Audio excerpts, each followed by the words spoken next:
एकमेकांना साथ द्यायची तयारी आहे?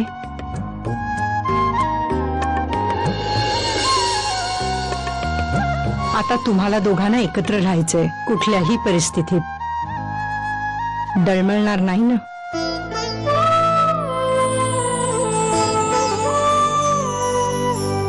बरं आई, तू आल्याशिवाय हा विषय मी बाबांपाशी बोलणार नाहीये. आणि हा, तू प्लीज लवकर ये. म्हणजे आमच्यासाठी नाही, पण ते आजीच्या राज्यात वेळ काढणं जरा कठीण आहे. यापुढे एक पाऊल चुकीचं आणि या सगळ्या प्रकरणाला वेगळीच कलाटणी मिळू शकेल.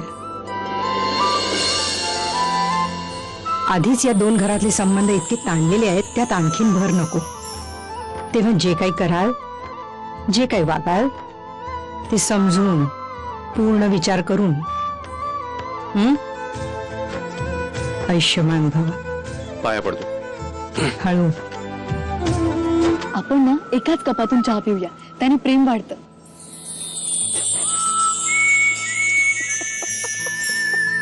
असं म्हणतात. फक्त हिंदी फिल्म्स मध्ये होताना पाहिले मी. अभि, हो बघते मी हिंदी फिल्म्स, आणि हे पण मी एका हिंदी फिल्म मध्येच पाहिलं. काय फरक पडतो, पिऊया ना आपण. ओके, पिऊयात. आपण जरा बाहेर आहोत ना, मग बरं नाही वाटत. काय फरक पडतो? आपण दोघंच असताना तसं करूयात ना, म्हणजे एका कपात वगैरे. चालेल? शमिका प्लीज. ठीक आहे दादा. ठीक आहे.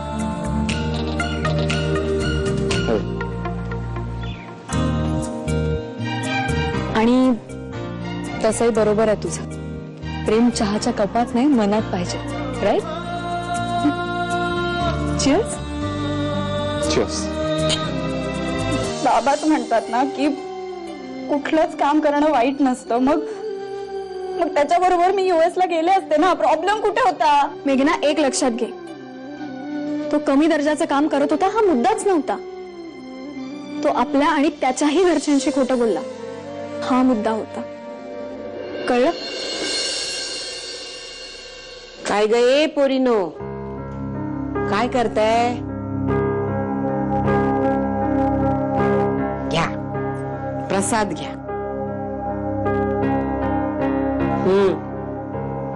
ए घे.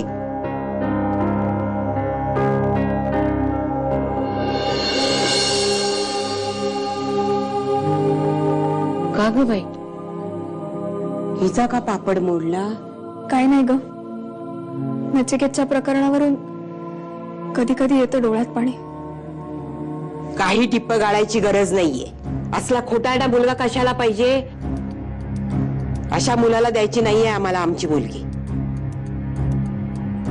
जे झालं ना ते योग्यच झालंय. आमच्या शमीनं हे पत्र तुझ्यासाठी लिहिलं होतं, आणि जाता जाता ती मला असं म्हणाली होती की मी गेल्यानंतर अभिजितला दे. यात माझं उत्तर लिहिलंय, वाच. माई, आता या पत्राची काहीच गरज नाही. म्हणजे असं काय उत्तर लिहिलंय पत्रात? जे तुला दिलंय ते. अच्छा, म्हणजे माईंना माहिती आहे तर सगळं. हो, तुझ्याही आधी. तुम्हाला दोघांना एकत्र बघून खूप आनंद झाला. सुखी राहा दोघी. माई, आय एम सॉरी. मला नेमका मेघनाचा मेसेज आलाय आणि पटकन घरी बोलवलाय. माहिती नाही काय, पण जावं लागेल. शमिका येतो. का कुणाच ठाऊक, हे पत्र फाडून टाकावं असं नाही वाटत मला. ठेव तुझ्याजवळ ते पत्र, पण नीट कुठेतरी तुझ्या खोलीत ठेव. कारण हे पत्र जर का कोणाच्या हाताला लागलं ना, तर त्याचे परिणाम फार वाईट होतील. असं काही आहे का त्या पत्रात की ज्यामुळे मी शमिकाला ब्लॅकमेल करू शकतो, किंवा तिचं जगणं आणि मरणं दोन्ही मुश्किल करू शकतो?